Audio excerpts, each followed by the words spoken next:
What's up, guys? Lon here from Android Authority, and I'm coming to you live from CES 2016, and I'm with a group of a bunch of very young guys, but they're all very talented, very knowledgeable, and they know a lot about the tech space.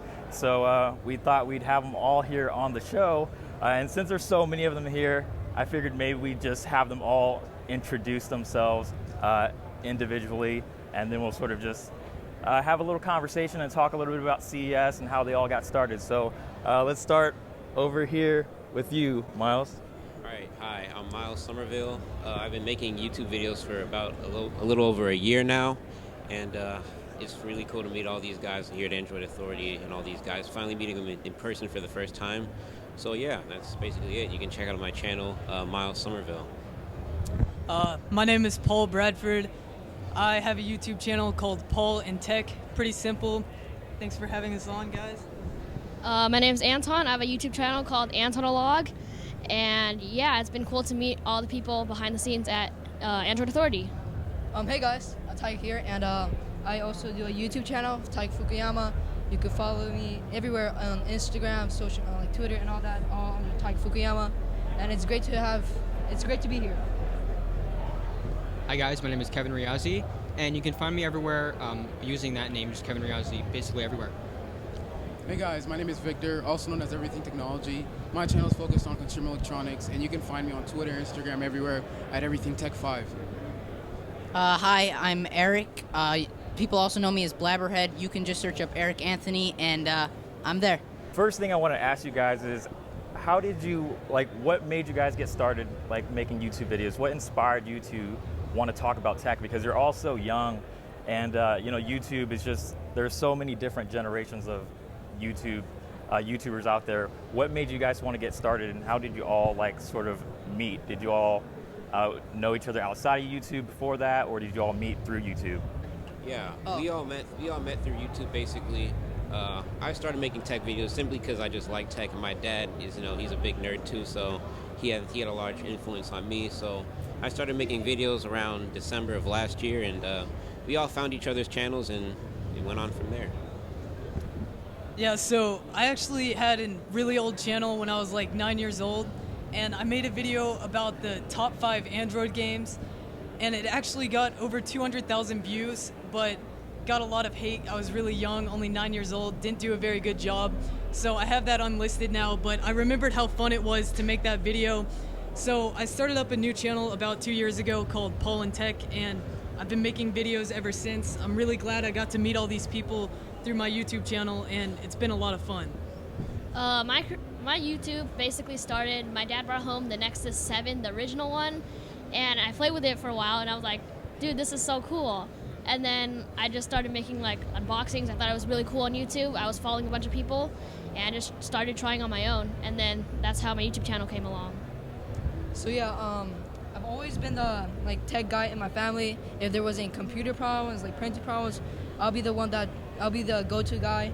And also, I was thinking of starting a YouTube channel, but at first I always thought that you need a bunch of new equipment, like DSLRs and all that.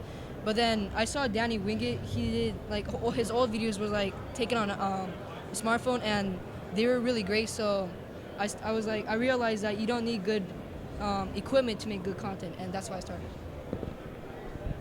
So I initially started my channel when I was 13, and kind of the incentive to do that was when all of my school friends were asking me what do you think about this tech and this item. I initially started to realize that a lot of people had the same questions, and in my school a lot of my friends were asking me do you like this tech item? And I just decided to go out and buy and return it and just make a review and post it online, and I found a lot of the same people that had the same interests. For me, I basically started at first when one of my parents used to get a lot of different types of electronics. I used to just check them out, look up a whole bunch of how-to videos and reviews. And then I was like, why don't I start one day? So it first developed into a hobby, then it became a passion, and ever since I've been doing YouTube for 2 years. So, unlike a lot of other people who grew up with tech in their house for a long time, I didn't have internet in my house until I was 10. But But until then, like, I saw my friends with, their fancy new BlackBerry or whatever, and I was just so excited by it. So I did everything in my power to convince my parents to let me buy something. So I ended up, like, researching the Samsung Galaxy Player and all this stuff. I ended up writing essays. So, like, from the beginning, I loved just, like, researching and learning about tech just so that I could get it, yeah. All right, so next question. I'm going to keep it real simple because I know the audience is probably curious. What phone are you guys currently using and why? That's All right, That's a pretty simple question. yeah, it's, Everybody on this table has a Nexus, 6P. Nexus Over 6P, here. Nexus 5X, Nexus 6P, Nexus 6P, Nexus 6P, and Idol 3. Idol 3. I have a 6P, though. I was originally gonna buy the 5X, but then I was gonna buy the 6P, but then the 5X went on sale for $300, so I just picked it up, and I've been happy with it ever since. But I did get a 6P at CES. I just haven't opened it yet. For me, I had a Moto X 2013. I was sick one night. I came back to my room after I spent the night downstairs. My brother had taken my phone and threw it in the toilet. 2 weeks later, I got the Moto X 2014. I was sick one night. I came back up to my room. I woke up, and the phone disappeared. So I got on my hands and knees, begged Alcatel for a review unit, and that was history. Yeah, for me, I've been always using Nexus phones for a couple of years now. I've been rocking the 5 for like the past month and a half. So I just picked this up yesterday. Huawei was so kind enough to send these out, so shout out to them. Yeah, I really think the 6P, and I think we can all agree on this, it's one of the first phones I think that really doesn't have any major drawbacks. It's just a really well-rounded device, so it's a good daily driver. I agree. I agree with all of you guys. I mean, basically the same thing. It's an all-around good phone. It doesn't have a lot of negative feedback or anything like that. So, yeah. We've all been here at CES for like several days now, so there's a ton of stuff to see. I'm pretty sure you guys have had a chance to sort of cruise around through all the different halls and booths and stuff like that. Like, what is one of the coolest things that you have seen so far at the show here? For me, it's a lot of the stuff they were showing at the Intel booth. They had a lot of really cool gaming tech. They had some really innovative laptops and stuff, and it was pretty cool. Well, one of the coolest things I saw from a small company, not one of the big guys like Samsung or something, this one little booth had a giant NES controller, probably about the size of half this table. It's pretty cool, and I got to play Mario on it, so that was pretty awesome. So my favorite is probably the Samsung booth. They had a giant clear like OLED display. It was clear, transparent, and it was probably and they said that it was their first OLED like clear display, and it was pretty awesome. My favorite was the Htc Vive, and I actually got to try it out with the controllers, and the tracking is really good. Like, I would pick up the controllers, and I would see guns on my headset, and if I moved it around, it would track exactly how the gun would move, and I thought that was really cool, and I got to shoot zombies, so that's a plus. So my favorite booth at CES was definitely the Razer booth. We saw the new Blade Stealth, the Core, and like I always liked the whole like idea of having a really thin and light like Ultrabook, like the MacBook. But like when you want to go home and like edit video and game, I never really found the MacBook appealing. But Razer's really kicking in some innovation and making the Core like a desktop docking station for your laptop. So that like I'm gonna check that out for sure later this year. My favorite booth was an LG booth. They showed off their new TV.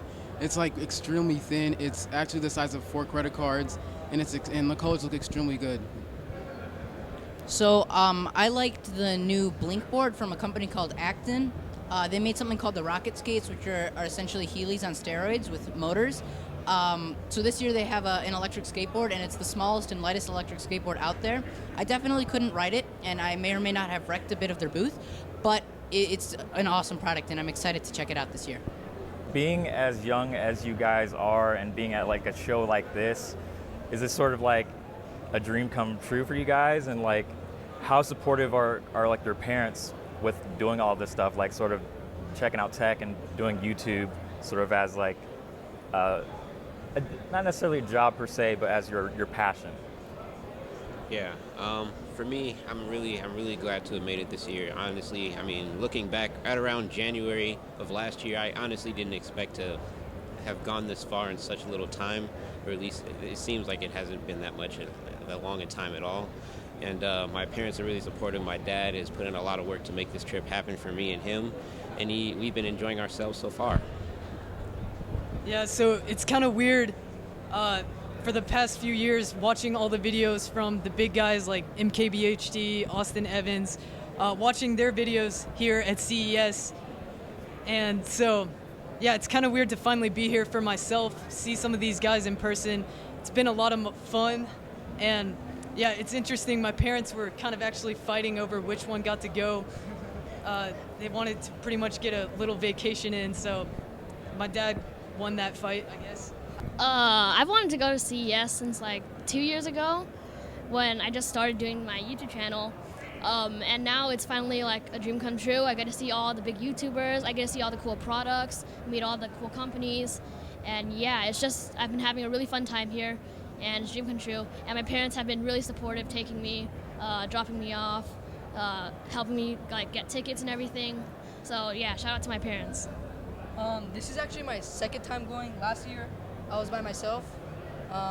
It was really fun, but it's just that with my group of friends now, it's much more cooler. It's a much better experience, and my parents were pretty supportive about it. I had sponsorships helping me support this trip. So yeah. I think all of our parents were really supportive in this, and they really understand that like this meant a lot to us to like get together. We all kind of met up online as a group of friends on YouTube, just checking each other's videos out, and that kind of led to us talking on different social media platforms, and to actually like meet each other on or in real life in a tech show. It's just a really cool thing, and I've wanted to go for like 2 or 3 years now, so it really was a dream come true. My parents have been extremely supportive since day one, since the very first video I started. They actually paid for most of my trip to get here, as well as my sponsors, which was really awesome. And just CES as an experience has opened up so many opportunities, such as this one. Well, I've known these guys. I met Victor and Taiga in July of 2014. I've known these guys for a long time. I talk to them almost every day, on Google Hangouts and stuff. And so when the opportunity came to us that we could meet up, that we could, meet up and go to like one of the coolest places you could possibly go if you're a tech YouTuber. I mean, like the second that I was approved as press, my parents were like, all right, let's go, because they knew how much it meant. Last year was actually my first CES ever, and that was a dream come true for me as well. And so what advice do you guys have for other aspiring YouTubers that want to be here, that want to come to this show? Just as sort of like a final wrap-up question, what can you tell other people that want to do this, and what they can do to sort of get themselves in this position and be here at the show? I'd say definitely have a network. It's always like Taiga said, it's always great to have like a group of friends around you, because we've also brought a lot of opportunities upon each other that we wouldn't have had if we weren't together. So definitely have a network, and I say definitely strive to go as press if you're looking, to get in touch with companies, because that'll really help. Yeah, kind of what Miles said. It really helps to have connections on YouTube. Try to make some friends. It's a lot of fun. Yeah, just make a lot of connections, and it should help you get here. I could say, do your best and always try hard, but I'm just gonna say that if you just make your videos, if you don't like them, then don't upload them. Only do the ones that you're really proud of, and then eventually people will find you. If it's really good, you'll grow big, and then you can finally make your dreams come true and go to CES. For me, just for YouTube, you need to start now or don't start at all, because YouTube is getting saturated every single day. There's new YouTubers and new YouTubers. It's going to be harder to get noticed. You have to start now or never, and try to make your video as if it was your last video you ever make. I guess to the younger guys, the younger audience watching this, if you really want to get into CES and you're like going through like the whole parent issue, because you obviously have to have an adult with you if you're under 18, I would explain it to your parents as kind of like this it's an experience for like that you're going to carry on throughout your life. You're going to meet people here that will be like potential business partners, and it's an experience that you'll carry out throughout your entire life, and that's what you have to kind of explain to them, and hopefully they'll understand. Well, if you're gonna tell that to your parents, you have to like play it smart and know what you're doing here, and you can't make a fool out of yourself. So that's just kind of a basic, but play it smart. For me, I say find a if you don't already have a tech community, you should find a community who have like this same amount of sub base, because that will truly help a lot. Because you guys could share information, help each other out as you grow. Yeah, and I just say ask your parents. And just they'll probably support you the best. All right, so thank you guys for coming on this show and joining us. This has been a lot of fun, and you should check all of these guys out. They make really awesome content, really great high quality videos, very knowledgeable kids, and they're gonna grow up to do some really great things. So we're gonna leave their links down below, so subscribe to their channel and check them out on Twitter as well. But that's really it, guys. So thank you so much for watching, and keep it tuned to Android Authority for the rest of our CES 2016 coverage.